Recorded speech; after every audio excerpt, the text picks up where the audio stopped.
किस्से डिस्कस करो बिकॉज़ बहुत लंबे टाइम आप उनके साथ रहे हो। जी, बहुत आपने क्योंकि उनके बीच में तबीयत भी खराब थी, जी, जो भी हम बा बाहर बैठ के डिस्कस करें। तो मैं चाहता हूँ ये सारा जो फादर और सन का जो बॉन्ड है, मैं चाहता हूँ वो सबके सामने आए। जी। राह साहब के साथ मेरी शुरुआत में तो एक दौर ये रहा कि बहुत दूरी रही। दरअसल वो प्रोफ़ेसर भी थे, पीएचडी के डॉक्टर थे और जिस कॉलेज में वो पढ़ाते थे उसी उसी का जो स्कूल था उसमें मैं पढ़ता था। तो सबसे पहले तो उनको मेरे बारे में मेरे टीचर्स ने ही बताया कि साहब आपका बेटा बहुत मस्ती करता है या बहुत।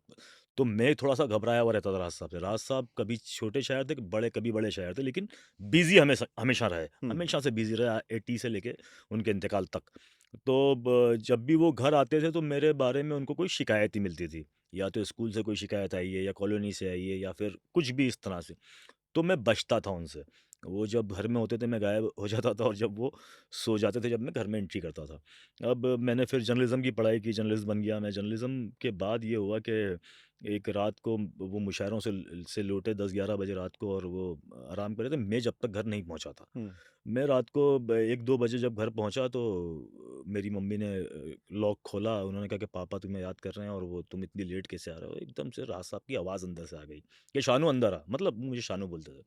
मैं रूम में दाखिल हुआ तो उन्होंने कहा कि कहाँ से आ रहे हो? तो मैंने कहा साहब वो एक खबर थी जर्नलिज़्म, वो थोड़ी रिपोर्ट थी उसको रिपोर्ट करने गया था मैं खबर और उसमें थोड़ा-सा लेट हो गया।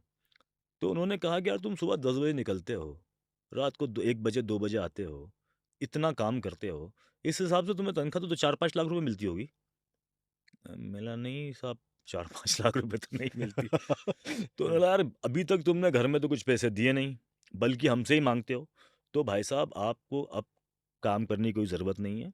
कल से आप मुझे घर पे दिखें। आपको कोई ज़रूरत नहीं किसी काम करने की, जर्नलिज़्म की, रिपोर्ट बनाने की, हुँ, खबरें करने की। आप अपनी खबर रख लें, अपने घर की खबर रख लें, ये हमारे लिए काफ़ी होगा। तो इस तरह का रिलेशन था। हुँ, लेकिन 2013 के दरमियान ये हुआ कि मैं धीरे-धीरे शायरी की तरफ बढ़ रहा था। 2011-12 में मैंने मुशायरे पढ़ना शुरू कर दिए थे।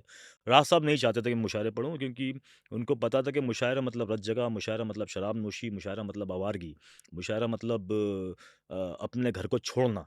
तो उन्होंने मुझे कहा कि यार तुम शायरी करते हो तो तुम शायरी मैगज़ीन के लिए करो, किताबों के लिए करो, लेकिन मुशायरों की तरफ इतनी तवज्जो मत दो। लेकिन चूँकि मैं बहुत ज़्यादा इन्वॉल्व हो चुका था मुशायरों में, तो मैंने 2011-12 में राहत साहब को बहुत मानते थे, डॉक्टर कुमार विश्वास, उनको फ़ोन कर दिया डॉक्टर कुमार विश्वास को डायरेक्ट हुँ, कि साहब मैं शानू बोल रहा हूँ और राहत साहब और आप ही हैं जो मुझे मुशायरा पढ़ा सकते हैं। राहत साहब को मैं बोल नहीं सकता, आप प्लीज़ मेरी मदद करें। और कुमार विश्वास साहब राहत साहब से बहुत बेइंतहा मोहब्बत करते हैं। उन्होंने मुझे बनारस मुशायरे में बुला लिया, तो मेरा पहला मुशायरा बीएचयू में बनारस में कुमार विश्वास साहब की के संचालन में मैंने पढ़ा था।